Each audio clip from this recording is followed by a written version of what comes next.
Right, so hello again. Back to part two. Part two of sleep hygiene. Of sleep hygiene. So in the last one, we'd started to talk about blue light. So shall we go back on blue let's light? go back over that because it might have just been at the very end of the last video that you watched was that. So so we just started talking. Jeanette just started telling us about. So blue light is from our iPad, laptop, television, really any electronic device that we're watching. It gives off what they call blue light, so it's the light behind whatever you're looking at on your screen, and that light tells our brain that it's still time to be awake. And actually, after being on our phone or anything, sometimes it can take up to 60 minutes for our brain to shut down from the information we've been taking in from, say, watching a video, a film, etc., etc.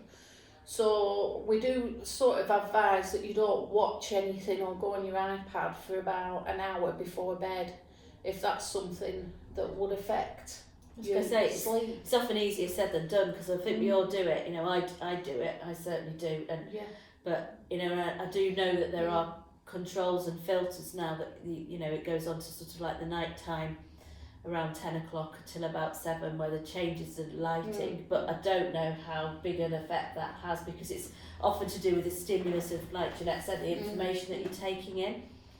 So it might be that you read something just before that triggers stuff in your own head and you start thinking things through or So for some people, reading a book will help them to go over to sleep. But then other people will read a book, and because it stimulates your mind so much, you can't sleep. I was going to say, if it's a book that you're really getting into, a story that is really, triggering your imagination or whatever, that may not be that helpful. So I think it's just all that about typical whodunit, and you just got to the crucial point. One more page. And you're still going to read another chapter because it's getting good. So I think that yourself whether you'd be impacted by that.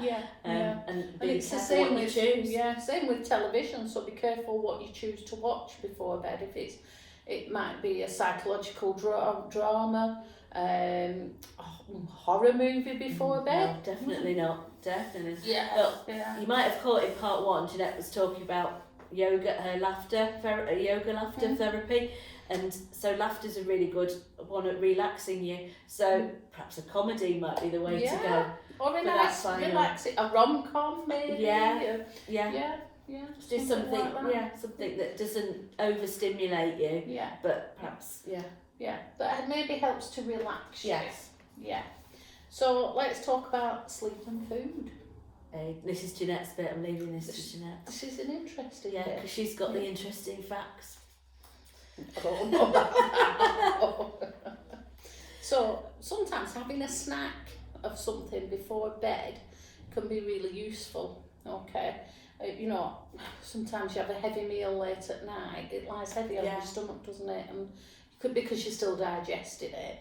And actually the best thing after a heavy meal is to walk, isn't it? And you walking the meal off, and it's helping with your digestion. So having a heavy meal before bed isn't a good idea.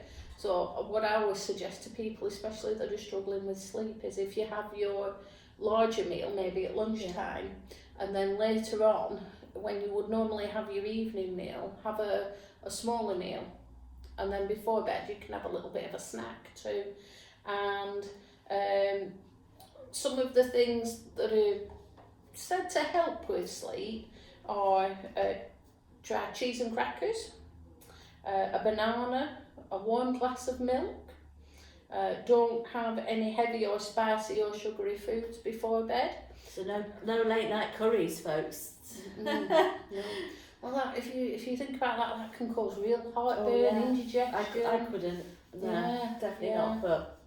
But there's something in it because you always hear about those people that go on a good night out and they end up with a curry. So I've never quite got that, but. No, me neither. But they probably have copious amounts of alcohol beforehand, and then they go for a curry. Perhaps they counteract each other. I don't know, but and then they always want the hottest curry in the curry place, don't they? Yeah, and that's maybe why they always feel rather ill the day after. I'm just glad to see that milky drink's on it, because that's one that I've always thought of. You know, the days of Horlicks sold itself on as a nighttime drink, and it used to be on the hospital trolley. Anyone who's ever been in hospital, with the nighttime drink trolley unit came round, it always had Horlicks on. Yeah, a nice milky drink. Yeah. So that's still on the list.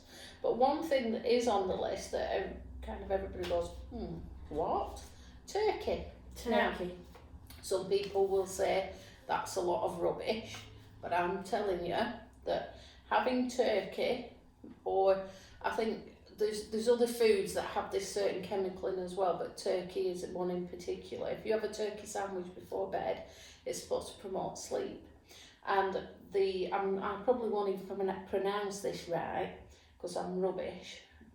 Try tryptophan is the chemical that's in turkey, and it's an amino acid, and I'm not going to get too technical with you, but tryptophan is needed by the body. It's one of the things that helps produce serotonin. Now, if you know about depression and things like that, we need serotonin because that gives us the feel-good factor. So now you're going to say, well, if that produces serotonin and it makes me feel good, how does it help me sleep? Because serotonin helps to make melatonin, which is the chemical that produces sleep. Yeah. So melatonin watch is part a one hormone. for melatonin. Yes, watch part one. Yeah, that's mentioned there. Melatonin is a hormone that controls your sleep cycles. So if we eat something like turkey with tryptophan in it, it helps produce serotonin, which helps to produce melatonin. I was going to say, scientific. Part one, I was told off for using long words. But I've probably not pronounced mine right. Scientific on us here. I know. But melatonin is the really important chemical for sleep.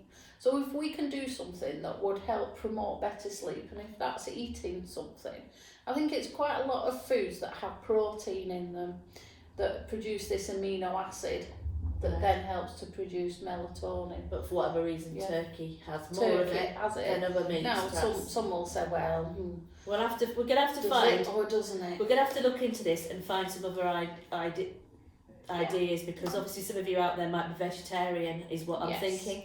So well, if you're vegetarian, you can have a banana. There you go. Banana or your cheese and crackers. Yes, because you can get your vegetarian cheese. But if you're vegan, it's just your banana. Yeah.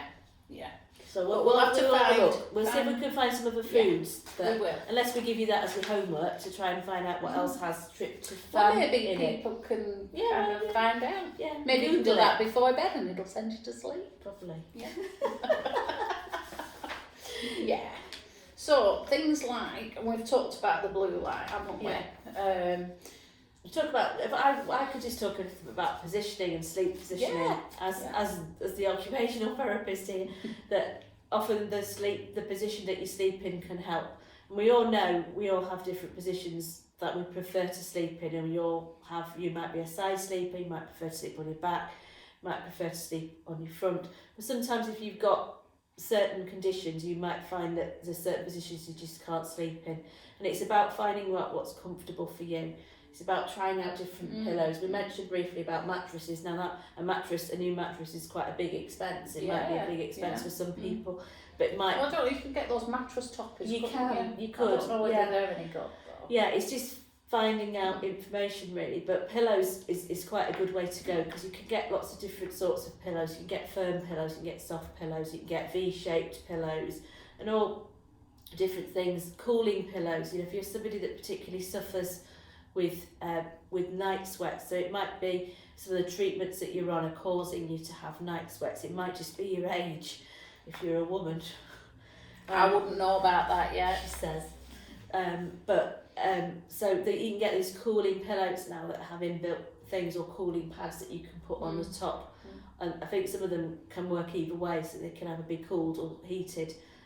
So I think they used to advise you put your pillow in the freezer before bed. Yeah, well, there's not room in my freezer for a pillow. There's not in mine either. So, but yeah, these pads might be the way to go, and just to help with that cooling. So it might be you need firm pillows. It might be that you need to sleep propped up. It might be that you're okay flatter. So it's all about finding out what works for you and finding out about, we've already talked about temperature, and if you need to be cool, you might need to look at low tog quilts or lots of layers. It might be lots of small thin layers, go back to the old fashioned idea of blankets and sheets, and that so that you can layer and unlayer during the night. So it might be that you wake up in feeling cold and you can put another layer on, or it might be that you wake up feeling hot and you can take one off. So it's all about just positioning and comfort and just making sure that bed is that place. It's different. It's different from being downstairs in an armchair, but that can allow that difference so your body knows it's sleep time now, and it's a time when you can get that maximum number of hours in and you're not just having a doze. So just have a think about that. And as I say, if you want any advice from Jeanette or myself, don't be afraid to contact us and see if we can help you. Yeah. And some of the the other things that we can do, when I say to people, we go to bed, we get in bed and we're getting ourselves all nice and comfortable, and then we can lie there all night like, oh, I can't sleep, oh, I'm not going to sleep, why am I not sleeping, what's going on? I say, if you go to bed and you're not asleep after 30 minutes, get out of bed. Don't lie there. Don't lie there, because that's the worst thing that you can do. We're laying in bed going, I can't sleep, and our brain is saying, oh no, you can't sleep. Does that mean you don't want to sleep? And so it's doing the opposite of what we want it to actually do. So get up, get out of bed, do something boring, okay? And I always say, if you've got a manual for your washing machine, your microwave, your radio alarm clock, whatever it is, that is so boring, read it. That'll put you to sleep. It will put me to sleep anyway, because I don't find it interesting. Maybe you're not into sports. Now, if I read the sports section, I'd be really interested in it. But say, for instance, Alison might not be. So that would be boring for Alison. I was going to say, in the old days, you could say read the telephone directory, but you can't get a telephone directory anymore. Well, I think you can get one. They're about this thin. They're very thin. Yeah, I suppose it's also thinking about the reason why you can't sleep. So it might be that you're aware of something that's bothering you. So it might be that you're aware of something. It might be something that you've just thought of that you need not to forget. So one of the things we often say, obviously, if you're really not sleeping, Jeanette's idea of you need about getting up.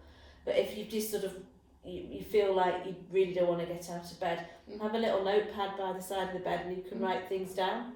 And then it gives you permission to forget that then, because you've written it down, so you know you're not going to forget it.